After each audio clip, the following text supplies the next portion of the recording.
Hi நண்பர்களே, நலம் 360 சேனலுக்கு உங்களை அன்போடு வரவேற்கிறேன். இன்றைக்கி நம்ம வீடியோவில் எதை பற்றி பேச போகிறோன்னா, மணத்தக்காளி கீரையை பற்றி தான். மணத்தக்காளி கீரையில் ஏராளமான மருத்துவ குணங்கள் உள்ளன. இலைகள் அதிக மருத்துவ குணம் கொண்டவை. வயிறு மற்றும் வாய்ப்புண்களை குணப்படுத்த இது உதவுது. அஜீரண பிரச்சனைகளுக்கும் உதவிகரமாக இருக்குது. இதோட நன்மைகள் என்னென்னு இந்த வீடியோவில் தெரிஞ்சுக்க போகிறோம். அதுக்கு முன்னாடி நலம் 360 சேனலை சப்ஸ்கிரைப் பண்ணாதவங்க சப்ஸ்கிரைப் பண்ணிக்கோங்க. மறக்காமல் பெல் ஐக்கானை ப்ரெஸ் பண்ணிக்கோங்க. வாங்க வீடியோக்குள்ளே போகலாம். மணத்தக்காளி கீரையில் ஃப்ளவனாய்டுகள், ஃபீனாலிக் கலவைகள் மற்றும் வைட்டமின் ஏ மற்றும் சி போன்ற ஆக்சிஜனேற்ற நிறைந்துள்ளன.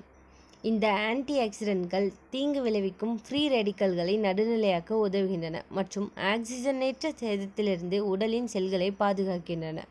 மணத்தக்காளி கீரை அதன் செரிமான நன்மைகளுக்கு பெயர் பெற்றது. இது செரிமானத்திற்கு ஆரோக்கியமான குடல் இயக்கங்களை மேம்படுத்துவதாகவும் மலச்சிக்கலை போக்குவதாகவும் நம்பப்படுகிறது. இது பசியை மேம்படுத்தவும் வயிற்று கோளாறுகளை போக்கவும் உதவும்.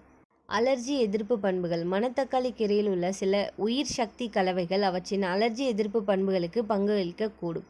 இந்த கீரை சில நேரங்களில் உடல் ஏற்படும் வீக்கத்தை குறைக்கவும் அலர்ஜி நிலைகளுடன் தொடர்புடைய அறிகுறிகளை போக்கவும் பயன்படுகிறது.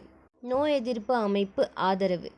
மணத்தக்காளி கீரை பொடியில் அதிகம் வைட்டமின் சி இருப்பதால் நோய் எதிர்ப்பு சக்தியை அதிகரிக்கும் தன்மை கொண்டதாக கருதப்படுகிறது. இது நோய் எதிர்ப்பு மண்டலத்தை வலுப்படுத்தவும் தொற்று மற்றும் நோய்களிடமிருந்து பாதுகாக்கவும் உதவும்.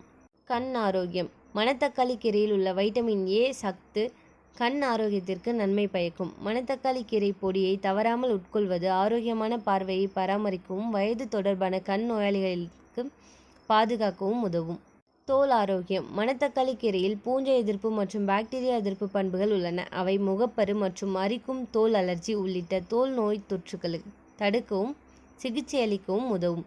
இது தோல் அமைப்பு மற்றும் நிறத்தை மேம்படுத்த உதவுகிறது. மணத்தக்காளி கீரை சூப் செய்வது எப்படி? தேவையான பொருட்கள்: மணத்தக்காளி கீரை 2 கப், சீரகம் 1 டீஸ்பூன், நறுக்கிய சின்ன வெங்காயம் 5, தேங்காய் பால் அரை கப், சுவைக்கு உப்பு. செய்முறை: தண்டுகளிலிருந்து இலைகளை பிரித்து அவற்றை கழுவுவதன் மூலம் தொடங்கவும்.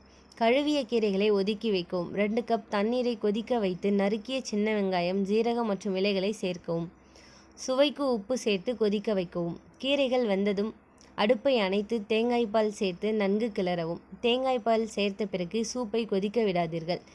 இதனை சாதத்துடன் பரிமாறவும் அல்லது நல்ல சூடான சூப்பாக சாப்பிடவும். கல்லீரல் ஆரோக்கியம். கல்லீரல் சுத்தமாக வைப்பது.